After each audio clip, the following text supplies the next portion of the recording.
I just wanted to start, Remington, with something that I was telling you over DM that I said I was never going to talk about on my podcast. I really just wanted to get into the first episodes of this new Star Wars show, The Acolyte, because I actually really enjoyed it.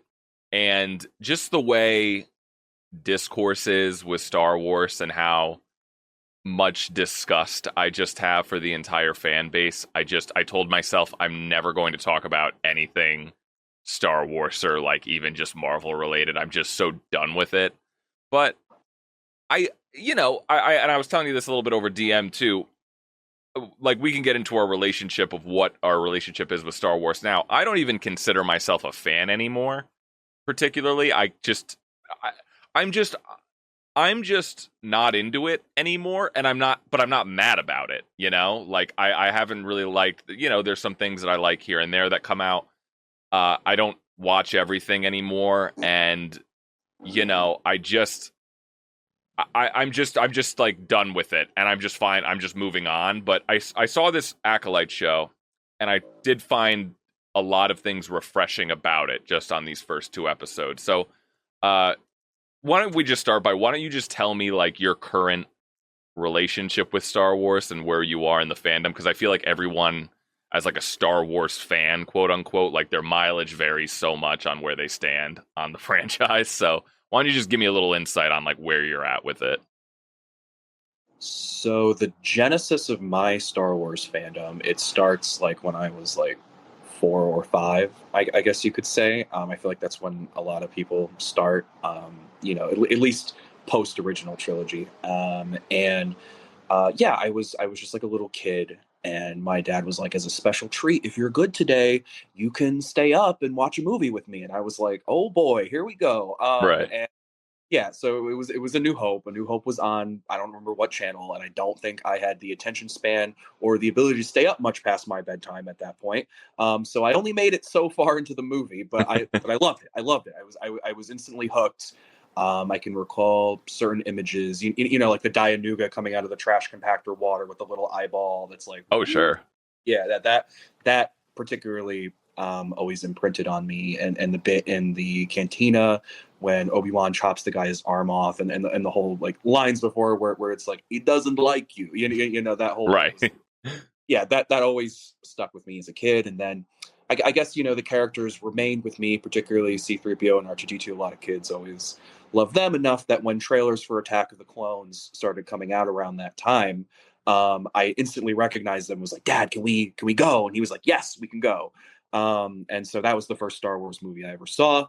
And then, as much as you can be as a child, I was instantly part of that build up for Revenge of the Sith, just eagerly anticipating it. I read all these comics. I Yep. watched the old Gendy Tartakovsky Clone Wars show from 2003 that I love. I don't know Me about too. you. Oh, love. It's one of my favorites.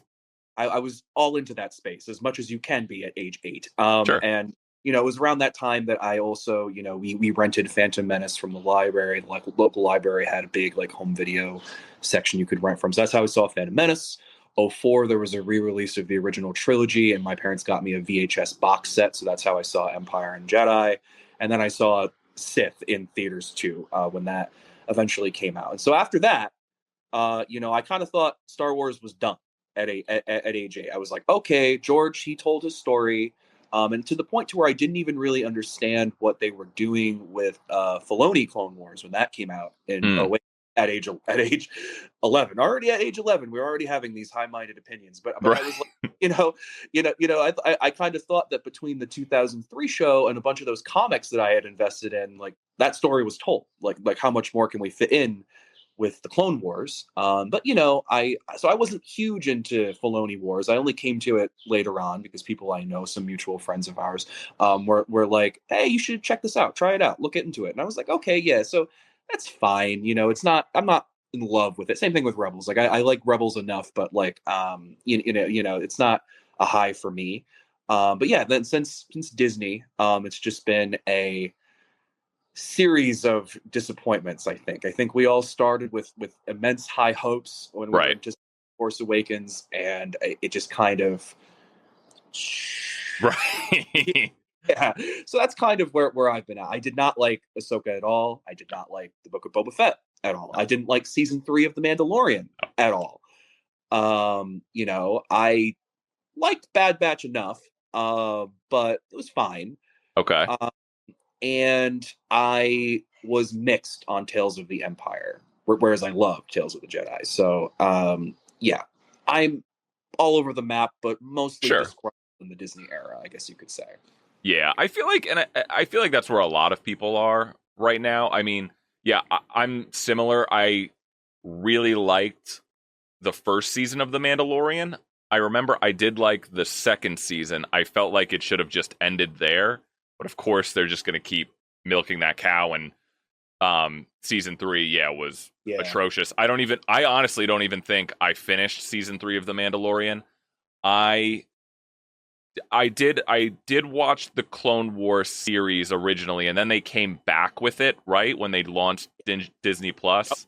Mm-hmm. And I loved that last season of the Clone Wars. Oh, me too. Yeah. Yeah, I watched the Clone Wars, I think, when I was younger. I haven't seen it in like a long. I watched it, I think, when it kind of originally came out. I was much younger, and I was still like fully like Star Wars pilled. And then the last season, I did remember watching on Disney Plus, and I loved it. And I had this whole conversation with our mutual friend Gene on like a FaceTime video one time when I finished the last season of the Clone Wars. And I have this whole rant that I go on that, and this, we're gonna get into like our actual thing, but we're gonna get into so many asides when we're talking Star Wars. Like as Star Wars fans, we need to put in a lot of caveats. Which side of the battle lines we fall on, you know? Of course, of course.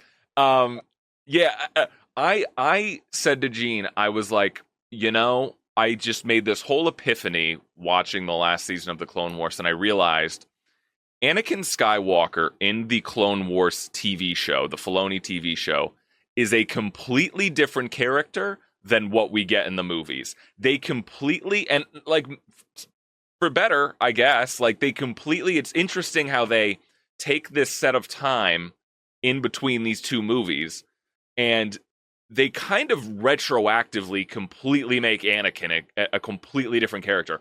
I could not imagine Hayden Christensen going, "Hey, what's going on, Snips?" Like to Ahsoka, like because he's just so It's interesting how it almost feels like a rewrite, like a retroactive of like, no, Anakin really was this cool character, like this buddy cop with Obi-Wan that we were always selling to you that was never apparent in the movies at all. So that was just an interesting thing that I always think about. But yeah, as far as the Disney Plus stuff, I didn't finish Ahsoka. I think I watched the first episode. I'm familiar with Rebels. I've seen a couple episodes. I understood that like Ahsoka was supposed to be the continuation of Rebels. I just don't. I just find myself caring less as time goes on. Yeah, Book of Boba Fett was awful. He was one of my favorite characters, and yeah. And then what else? Andor. See, that was the interesting thing. Andor, I know a lot of people loved. I think you're an Andor fan, right? Oh, what was that? I think you cut out.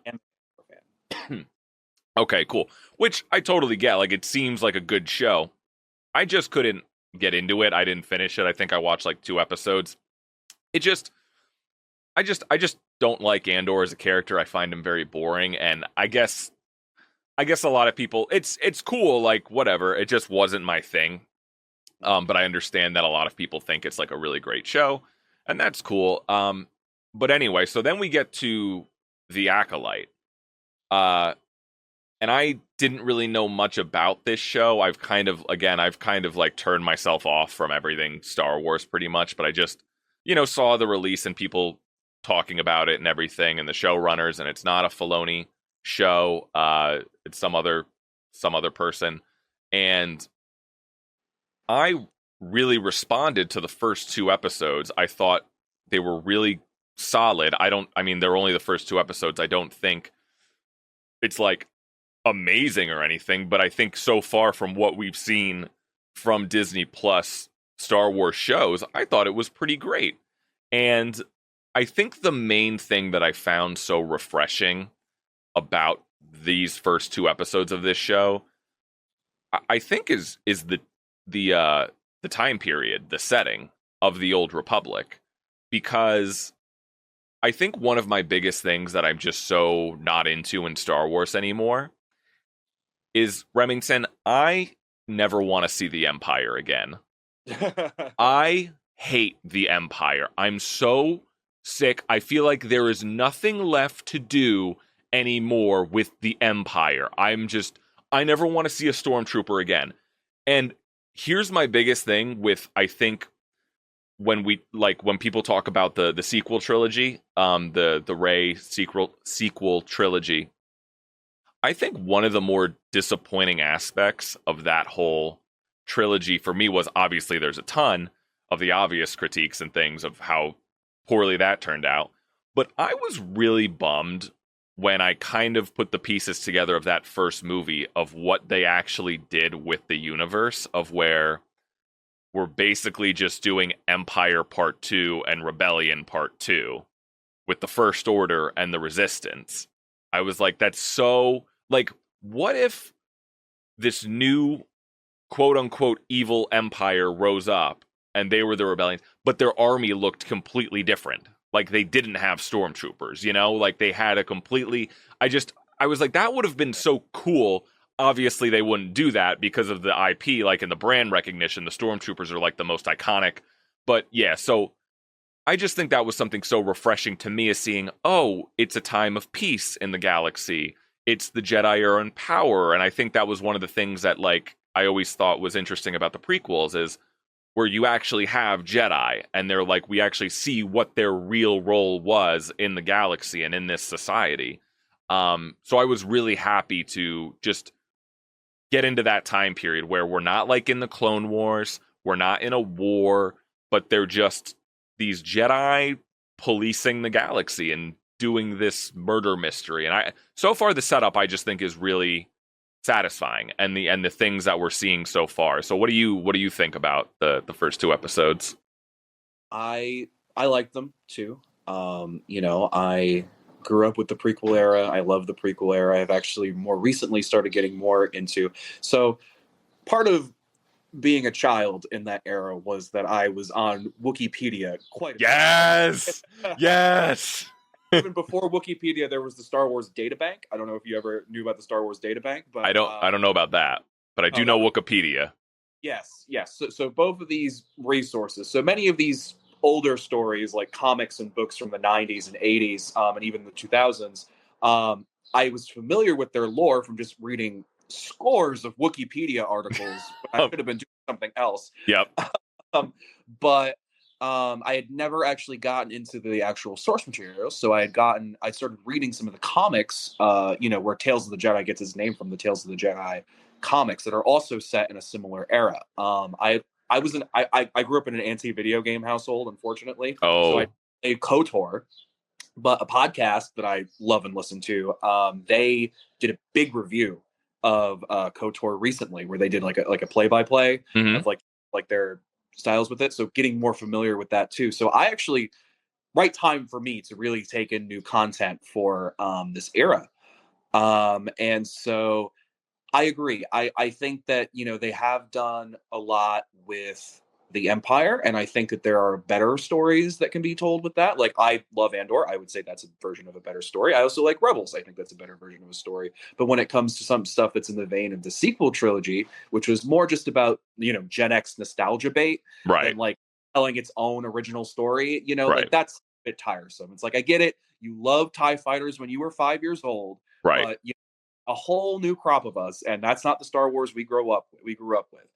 It's still valid, it's still cool, but Sure. we let some new creators with the eras that we have, and so I really like that. It reminds me. The show kind of reminds me of. I don't know if you ever saw this. There was like these scholastic book series of Star Wars books. So there was like a group of books about like Obi-Wan and Qui-Gon's days, like pre-Phantom Menace, and then there was like another book series that's like a sequel to that series about like Anakin and Obi-Wan's days, like between Menace and Attack of the Clones. They were like little like easy reader chapter books, but they did delve into Star Wars lore.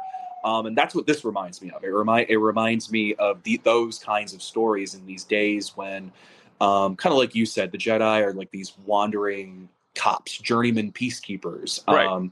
and usually is a backdrop of like a larger mystery. Maybe we play with the Sith. Maybe we play with other political crises going on that can eventually, as you chip away at things, eventually lead to their downfall. Come Revenge of the Sith. Like I like that story. I like that context. So that the show was just reeking in oodles of that for me. So Yeah. I was like, give me this, eating up all this delicious stuff. So I quite like that. Obviously, I forget the actor's name. He's the guy from Squid Game. Yes. It was good to see him trying out an English speaking role. Daphne Green, who plays his current apprentice, the little alien girl. Yeah, the girl from Logan. Yep, she's from Logan, and Yeah. she was the adaptation of his Dark Materials. Was that Amazon Prime or was that HBO? I don't remember. Oh. Golden Compass. There was a television adaptation of like the Golden Compass books. And she plays Lyra Belacqua in that too, and she's quite good. So it was good to see her. Yeah, no, I've been enjoying it. Yeah, the who's the main character? The not the mechanic, the mechanic or whatever they call it. Maya, is her name Maya? Yeah, Maya. Well, is Maya the evil twin or the good? I think she's the good one. I should have this up, but I don't know. But she's the good twin. If you're watching this, I'm sure you kind of know the plot or whatever. But yeah, I liked her character introduction. I liked that, it's just okay, we get it. She used to be a Jedi in training, now she's not, and now I liked the introduction of her, like when we see her like just sitting in like her quarters on a ship on that she works on, and I just love like seeing everyday life stuff in Star Wars, like seeing what her quarters look like and things like that. And by the way, I was so thankful. I was like, oh, thank God we get one person in Star Wars that isn't like a Jedi or in the Empire or something, and their job isn't moisture farmer. I was like, thank God, like just something different. I'm just so happy about that. So we don't have to go Tatooine or a Tatooine-esque planet. No. Thank God. And yeah, like I'm always, those are the things I always look for. And like when they have that opening scene, when the evil twin goes to assassinate Carrie-Anne Moss's character, they do the cantina thing, but it's not even really a cantina. It's like a restaurant almost. And the planet, the town, it looks, there's little things, the alien guy that she gives like a coin for information. I like seeing that kind of set design and just how do they define this world and kind of make it look a little different. So I did really appreciate that. And I always love seeing Coruscant. I want to see more of Coruscant, the big city capital planet. That's probably my favorite planet in Star Wars. So, and yeah, God, I don't know the actor's name, but the dude from Squid Game who I guess learned English to be in this show. He worked with a dialogue accent coach to learn how to say his lines in English. He didn't like learn the language. He's not fluent per se. He still uses translators, but he definitely improved his grasp of the language as a result. That's insane. He's not even fully fluent. No. Wow. No, I was so, and not to like, but I love all the kind of diversity stuff because I'm kind of like, have we had an Asian Jedi before? I don't. They're not like a major character, I think, but like in Attack of the Clones, there was Butler Swan. She was played by an Asian American actress, and she is a human character, so you can see her. You can see her fighting in Geonosis and stuff, and I'm sure they expanded on her in other right, things, but just but not like a major character, no, right. And Obi-Wan, I know in obviously in the original trilogy was famously meant to be played originally by this famous Asian actor. I don't know the guy's name, but was it Totoro Mifune from like Kurosawa? Yes, yes, that's who George Lucas originally wanted to play Obi-Wan, and it makes so much sense. Like they're samurai, you know? Like they should be played. I was like, this makes so much sense to have like someone from Asian descent playing this wise Jedi master. I don't know, that was just so refreshing to me, and obviously I love Squid Game and he's so good in this role.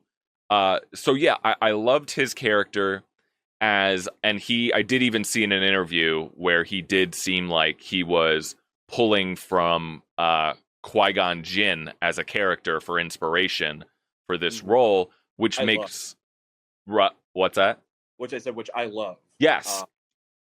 Yeah, Yeah. it makes total sense because I think one of the you come away from the prequels, one of the biggest takeaways was, yeah, the Jedi sucked. They really sucked. Like they were terrible at their jobs. They were ignorant, and that's the whole themes of what I actually really liked about The Last Jedi is specifically that monologue that Luke has where he just starts ranting against the Jedi. I was like, yeah, they fell to Darth Sidious, this dude that was living among them forever, and they just let him have power. Like they sucked. And I always liked that. It felt like and this is, again, I feel like a lot of this stuff isn't always illustrated well in the movies. Obviously, like you get this out of just being a fan and knowing more about the lore and exploring things, but it always felt like Qui-Gon was always the wisest Jedi in reality because he was this wise, master, but he also seemed like he understood the flaws in the Jedi way. Because I think there was in the Phantom Menace, there was like a line about like why Qui-Gon's not on the Jedi Council because he's not really like walking all the walk with the Jedi and Yoda and them. He's very respected, but he does have these I guess you would say maybe not rebellious, but he has these aspects to him that aren't in line fully with the Jedi Order, like just these notions of like being a monk and, you can't have any attachments and, and the reasons why this leads to people going down to the dark side. I don't know. I always found that very interesting. So I hope we get a little bit of that with this character from the Squid Game guy, but it seems like that's where we're going with him kind of, having an attachment to his old Padawan and stuff like that. So, yeah, I'm just looking forward to seeing where it goes from here. It seems like we didn't get too much like distracting production value when it comes to like stuff like the volume and where people can't like move, like you could just tell that they're on a set. I don't know. I like in Obi-Wan, there was a lot of memes about like how clearly it just felt like they were shooting in a very enclosed location. The famous gate scene where Obi-Wan and young Leia had to like get that gate unlocked, and the whole meme was you could just walk around it. Like, but because anyway, so yeah, I don't know what anything else you think about it. Any like highlights or anything? I'm just more, looking forward to what else is in store for the show. For me personally, um, I'm hoping that let me put it this way. So there's currently a fan theory going around that Manny Jacinto's character, the like apothecarist, who was like giving her the poison and everything.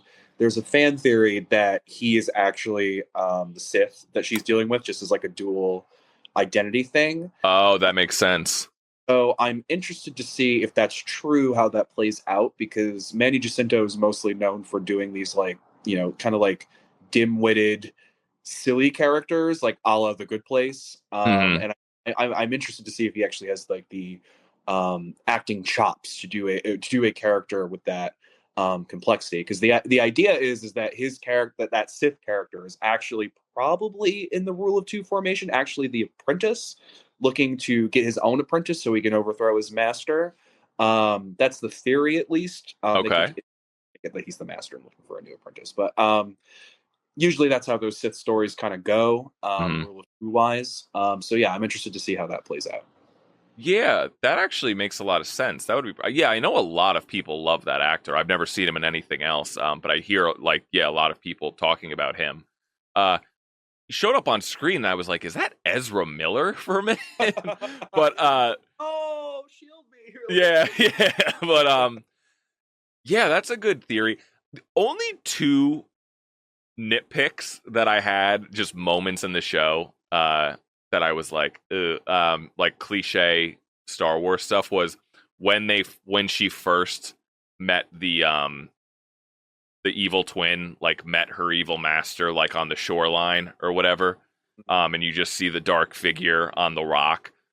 They did the thing where like he pulled out his red lightsaber for no reason, and I'm like, we get it. You're probably gonna have a red lightsaber at some point. Don't patronize me. Also, like, do all Sith characters just have to look like some version of Darth Vader? Of course, yeah. I mean, it really is like it's. See, that's the thing too. It's like these are made for children at the end of the day. Like, there's a lot of nerd stuff that I do like about it, but I just feel like people expect so much shit out of this stuff, and I don't know. There Us is included. what? Yeah. Oh, yes. No. No. 100%. Yeah. Yeah. Exactly. Like, oh, I don't even. I had a whole thing about like my rant on the Obi-Wan series and how much I thought they fumbled that so hard. That show makes me so mad. It makes me so mad. It's just all of the anyway. But yeah, and oh, there was also this really weird moment in the show that I was like, what was that about? When they walk into the ship and the one like the black Jedi dude was like shirtless. And that was such a weird moment. And like I think the whole thing was just like, yeah, this dude is clearly ripped, whether he got ripped for the show or not, just showing that off. But I was like, and she's just like, put your clothes on. And I was like, that was a weird, what the yeah, I was like, what the fuck was that moment for? But anyway, those are only two like weird. But yeah, I think the characters are fun. I think the setup is fun, and I'm just overall, yeah, I'm just so happy to see something not dealing with the Empire, not dealing with like war. But yeah, anyway, yeah, good stuff so far. I think I want to run this by you because this is always my theory when it comes to like Star Wars fans and the prequels, right? Because you like the prequels, right? Yes. Okay, I'm a cool. prequels revisionist, proud and true. Sure, and I like it. It's funny. I was on I was like in a trip to the city a couple years ago, and I was with my one buddy, and in our hotel room, Revenge of the Sith was on. And it's just as like such Star Wars. There's something so weird about Star Wars where every single scene we knew every line to. We were just sitting there. We were just sitting there reciting the scenes to each other as like they're going on. I'm like, what is it about this series that we know every little detail to? It's eminently quotable. Eminently quotable. When I went to when they were re-releasing Phantom Menace for the 25th anniversary a couple months ago, when I went to that with some friends, we were all in the theater doing that because we'd all seen this. Everyone in the theater had seen this movie 100 times. Every quote. And, like when Jar Jar comes on, he's like, "Squeeze me!" Everybody was doing that. Everybody. Yeah. So it's my whole thing. I think my theory about the prequels is, and the fandom is like, obviously there is some big. Obviously, it's a lot of it is nostalgia. Like we grew up with it, like, and we loved it at the time. And I do love, putting on scenes from those movies every once in a while, but I've just, again, of course, like I've seen them 100 times. I think when you get real hardcore Star Wars fans, I've heard a lot of them will cite like the Revenge of the Sith is their favorite Star Wars movie. That's not an unpopular thing that I hear among like really, really deep Star Wars nerds. And I think what it is about the prequels is I don't think they're good movies, just on like a technical, like, standpoint, just from the storytelling standpoint. I think they are really bad movies and don't age well. of course I like them because of the nostalgia. But I think what the interesting thing about discussing the prequels is, I think that in concept, the story that the prequels tell is more interesting than the original trilogy. Does that make sense? Sure.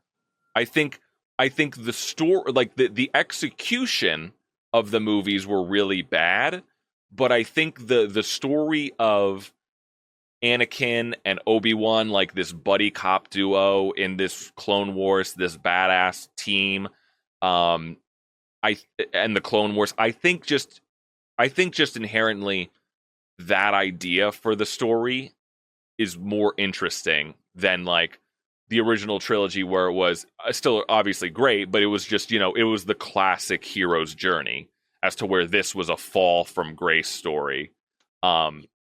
So I just think inherently, I think that's the disconnect, where it's like you see as a Star Wars fan and all the lore, like these movies in concept, they are more interesting than the original trilogy, but they just were executed so poorly in the 2000s of it all and the George Lucas of it all. But yeah, always something I like to think about, but I don't know.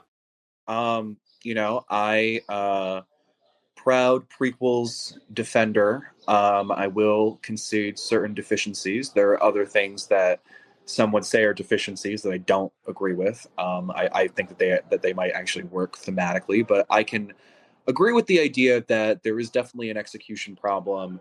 But no, I do think that the prequels, part of why prequels revisionism has become more common within the last decade, is that I think it's as people have revisited them, they have discovered that their themes and their stories, I guess, are more salient for our times in a way. The story is fundamentally kind of about the creeping rise of fascism, Yes, like, yes. like no doubt. The And George Bush era, that's what it was literally about. exactly, and while yes, it was in its time, it was a response to George Bush. I think people can see that and can relate to the ways in which we've watched one of our two major parties largely be captured by like a far right political force. And we just watch as our country is currently suffering under those times, and they can see those themes and connect with those themes in ways that the original trilogy can't quite get at, because it's just from another era. It's just from Sure. an era where it's critiquing the Vietnam War, but Mm, it's just a different type of story. right. Uh, so I do think that's part of it.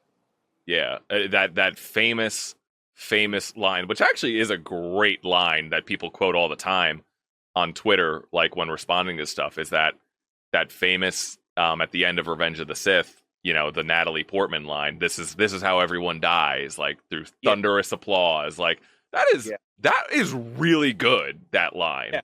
Yeah, yes, yeah, and that's the thing too. It's like I always felt, not to like get on it, but I always felt the story of Palpatine and how he came to power when I was a little kid. When you get into this lore and you're like, oh shit, and you watch episode 1, you're like, oh, that's him. That's how this starts.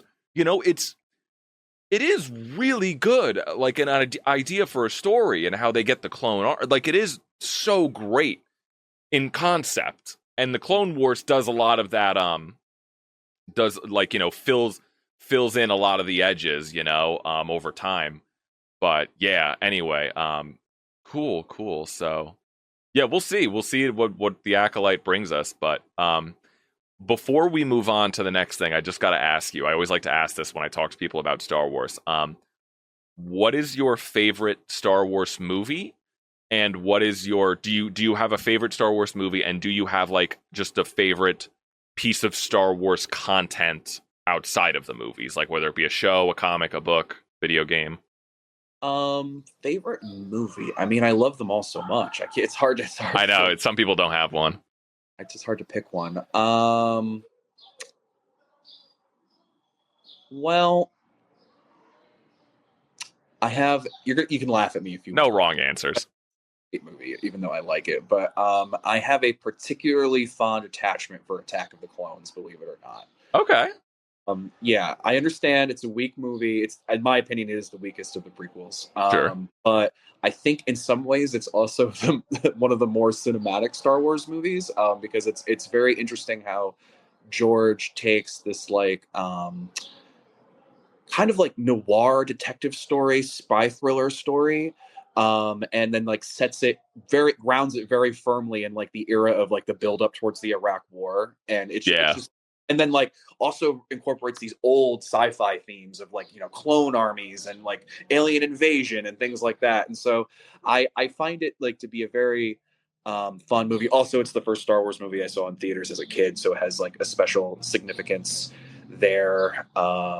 I used to love that the Battle of Geonosis when I was a kid. I used to rent that movie all the time, and I would like wait till we got to the battle, and I just like seeing all the Jedi fighting. It was always really cool for me. So yeah. Even though I think it's the weakest of those three, I do like that one a lot. Sure. No, I think when it comes to Star Wars, like you turn off a lot of things that you would with other movies, or you're like, no, no, this is just the best.